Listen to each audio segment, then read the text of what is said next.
मेरा नाम Om Prakash, house number 1126।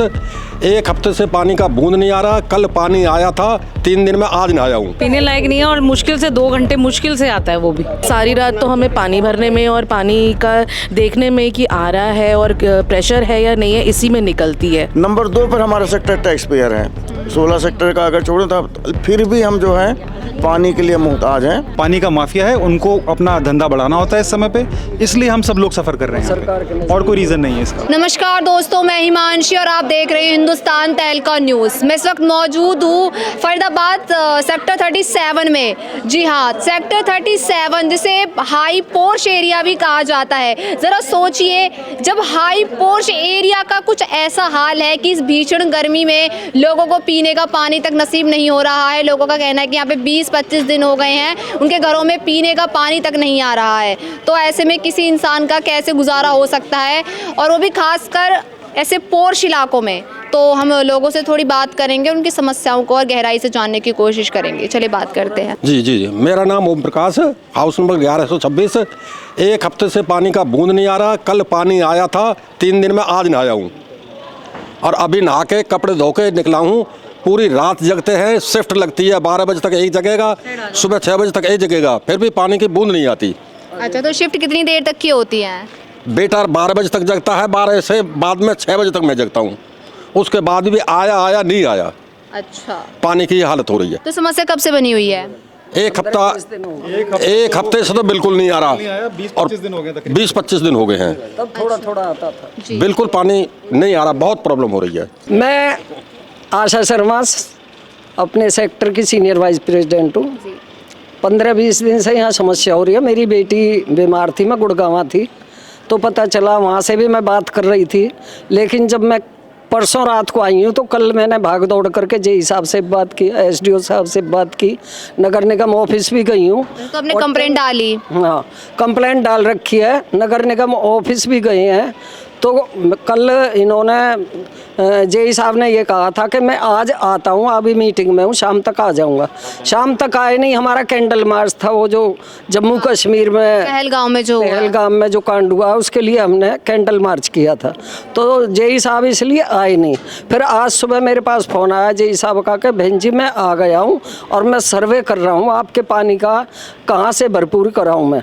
तो एक ट्यूबवेल लग रहा है 800 के बगल में। उस ट्यूबवेल को जो लगा रहे हैं हमारे 3 गलियों के लिए, हमने कहा है, एक इस गली में, एक पिछली वाली गली में और एक जो 800 वाली सामने की गली है उसमें, 3 के लिए आगे क्लैंप लगा देंगे, उसको बंद कर देंगे। तो उससे हमारी पूर्ति पानी की हो जाएगी और पानी भी अच्छा निकला है उसमें। और ये कह रहे हैं हम 4-5 दिन के अंदर ये तुम्हारी समस्या का समाधान कर देंगे। जेई साहब ये बता रहे हैं आपको ने कोई प्रेस नोट दिया होगा, फ़ोन भी करा होगा, पत्रकारों ने भी हमसे पूछा है, तो कमिश्नर साहब ने मुझे भेजा है कि तुम जाओ और उनकी समस्या का समाधान करो। तो आप ये बताइए कि पानी कितने से कितनी देर तक आता है, कितने बीच में आता है, और कैसा पानी आता है? वो पीने लायक होता है, नहीं होता? पानी तो पीने लायक नहीं है। हम तो कपड़े धोने लायक तो बन जाए पहले। पीने लायक तो है ही नहीं, पीने लायक नहीं है और मुश्किल से 2 घंटे मुश्किल से आता है वो भी। अच्छा, मुश्किल से 2 घंटे पानी पीने लायक है ही नहीं। और सारी रात जाग जाके, मेरे फादर इन लॉ का अभी ऑपरेशन हुआ है हार्ट का, अब उनको देखें या पानी को देखें? उनको ज़्यादा देखना जरूरी है। पानी के चक्कर में हम परेशान इतने हुए हैं। पापा को टॉयलेट जाना है, कुछ करना है, तो उनका वो बेड में है इस समय, सारा कुछ करना, इतने परेशान हुए पड़े हैं। हार्ट की सर्जरी हुई है उनकी, अभी पेसमेकर उनके डला है हार्ट में, उसके करके पानी के करके इतने परेशान है। 1 हफ्ते 2 हफ्ते से परेशान हो गए हैं बहुत ज़्यादा। तो यहाँ पे हर गर्मी में समस्या रहती है? हर गर्मी में रहती है, हर गर्मी में। जैसी गर्मी शुरू होती है, शुरू होते साथ ही परेशान हो जाते हैं। इस बारी अप्रैल में शुरू हो गई है, वैसे हर बारी मई में शुरू करते हैं, इस बारी अप्रैल में शुरू हो गई। ये समस्या कब से कब तक रहती है? सर्दियों में ऐसा कुछ नहीं होता? तो बहुत जल्दी से स्टार्ट हो गई है, अप्रैल ही स्टार्ट हो गया है। मई जून तो पता नहीं कैसा जाएगा। सारी रात तो हमें पानी भरने में और पानी का देखने में कि आ रहा है और प्रेशर है या नहीं है, इसी में निकलती है। तो आधे घंटे के बाद अलार्म लगा के उठ रहे हैं कि फिर चेक कर रहे हैं, बारी बारी उठ के मोटर चला के पानी आया कि नहीं आया। हर 1-1 घंटे का अलार्म लगा रखा है। तो आप सोचिए रात को क्या किसी को रेस्ट मिल रहा है? नींद वही अगले दिन सुबह सबने काम पे भी जाना है, बच्चों को कॉलेज जाना है, ऑफिस जाना है, मगर पानी की प्रॉब्लम है तो। और सर्दियों में पानी आता है, सर्दियों में ऐसी कोई समस्या नहीं होती? सर्दियों में भी होती है पर कम होती है, पता नहीं चलता है इतना ज़्यादा। और गर्मियों में हाँ कम कंजम्पशन होती है, बट अभी तो बहुत ही ज़्यादा प्रॉब्लम हो रही है। 15-20 दिन से तो कुछ ज़्यादा ही प्रॉब्लम है। मैं भी सेक्टर 37 का निवासी रेजिडेंट वेलफेयर एसोसिएशन का मेंबर हूँ और ये काफ़ी दिनों से ये समस्या चल रही है, 20-25 दिनों से लगभग समस्या चल रही है। अब यहाँ पर लोगों को इतनी नौबत आ रही है, रात को जाग के पानी के लिए जागना पड़ रहा है। दूसरी बात, जब पानी नहीं होगा तो प्राइवेटली टैंकर मंगाने पड़ते हैं हमें। अब टैंकर कितने का, मतलब कितनी लागत आ जाती है टैंकर से पानी लेने में? लगभग 800 से 1000 के बीच में। और टैंकर का पानी कैसा होता है, मतलब इस्तेमाल करने लायक होता है नहीं होता? वो टैंकर का पानी विश्वसनीय नहीं होता, बिल्कुल ख़राब होता है। टैंकर का पानी सिर्फ कपड़े धोने या वैसे काम में, बाहर के काम में आ जाता है बस। तो सिर्फ किस तरह अपनी ज़रूरतों को पूरा करते हैं? पानी को, पीने का पानी किस तरह से अपने यूज़ के लिए लेके आते हैं, कहाँ से? तो बस ऐसे ही है, जब हम टैंकर मंगाते हैं उससे वो भी जो बाल्टियों में भरा जाता है या हमसे ड्रम से भरा जाता है वही भर पाते हैं। ज़्यादा पानी आता नहीं है हमारे पास, वो क्योंकि वो एक्चुअली क्या मोटर नहीं होती तो इसलिए वो ऊपर नहीं चढ़ पाता है। हम बड़ी मुश्किल से इस गर्मी में जुझारू जीवन जी रहे हैं। तो समझ नहीं आ रही क्या, किस लिए हमने इतने करोड़ के घर लिए, किस लिए हम यहाँ रह रहे हैं। वो भी सबसे, ये बहुत पोर्श एरिया कहा जाता है इसको, बहुत पोर्श एरिया में जब ये हाल है। मैम दिल्ली से लगता हुआ सबसे पहला सेक्टर 37 सेक्टर है और हम क्या फ़ायदा ऐसा जीवन नरकीय जीवन जी रहे हैं, इस जीवन का क्या फ़ायदा, ये चीज़ बताइए। ये देखिए पानी के चक्कर में मोटर चला, ऊपर पानी चढ़ रहा है, नहीं चढ़ रहा, नीचे जा, तीसरी मंजिल से ऊपर नीचे होते होते मैं गिरी और उसके चोट भी लग गई पानी की वजह से। पानी की वजह से पानी आता है तो इतना गंदा आता है, कई बार मिट्टी वाला पानी आता है, तो पीने लायक, वो यूज़ करने लायक नहीं होता। मेरी शादी को 26 साल हो गए, 26 साल से हम पानी खरीद के पी रहे हैं। यहाँ पे पानी, यहाँ का जो पानी है वो पीने लायक नहीं है। मतलब 26 साल से आप हर गर्मी में पानी खरीद के पीते हैं? हम सारा साल पानी, पीने का पानी हम खरीद के ही पीते हैं। यहाँ का पानी पीने लायक नहीं है, ये तो सिर्फ घर के काम करने होते हैं, उसके लिए भी नहीं पूरा होता। मैं SN मिश्रा RWA सेक्टर 37 का मीडिया का काम देखता हूँ।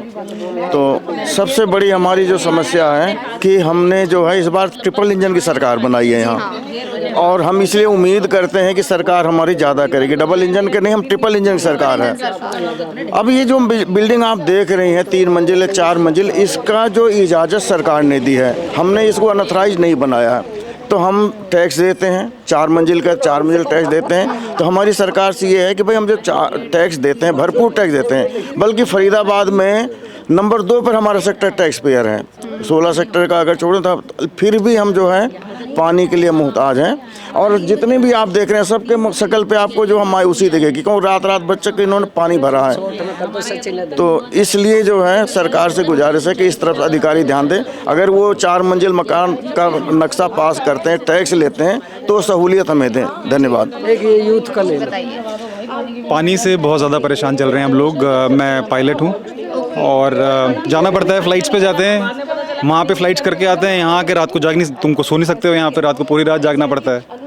तो यहाँ पे जगो, वहाँ नौकरी पे जगो अपना, ना तुम्हें रेस्ट मिलता है ना कुछ मिलता है। और ये सारा का सारा क्यों हो रहा है? ये कुछ समय के लिए ही आते के साथ ही कुछ लोगों को उनको अपने पानी की टैंकर की सप्लाई बढ़ानी है। जी मैं वही पूछ रही थी कि कौन इस बूंद का, कौन इस एक प्यास का जिम्मेदार है? नाम तो हम ऐसे सिंगल हैंडेडली किसी का कह नहीं सकते, लेकिन पानी का माफिया जो भी है, जो ये लोग हैं, इन्हीं का करा हुआ है सारा का सारा। पानी हर गर्मी शुरू होते के साथ ही बंद, जब ज़रूरत होती है, हर साल ये समस्या होती है गर्मी में। हर साल होती है। ऐसा नहीं है कि ये मतलब नेचुरली नहीं है, ये क्रिएटेड प्रॉब्लम है। सरकार इनके साथ मिलके काम करवा रही है, तभी ये दिक्कत होती है।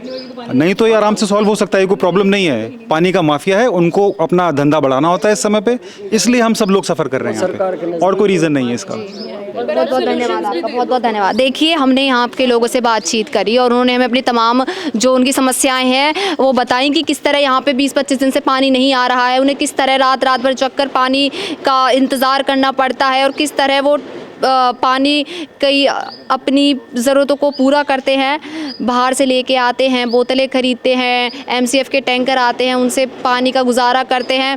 अब ऐसी भीषण गर्मी में अगर लोगों को पीने का पानी नसीब ना हो तो आखिर किस तरह किसी का गुजारा होगा, और वो भी खासकर ऐसे पोर्श इलाके में।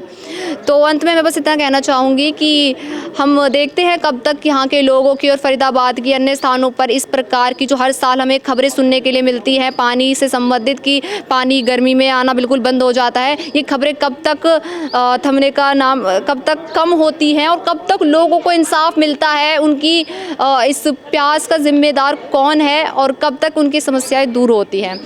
तो आप हमें कमेंट करके ज़रूर बताइए और ऐसी तमाम अपडेट्स के लिए देखते रहिए हिंदुस्तान तहलका न्यूज़। धन्यवाद।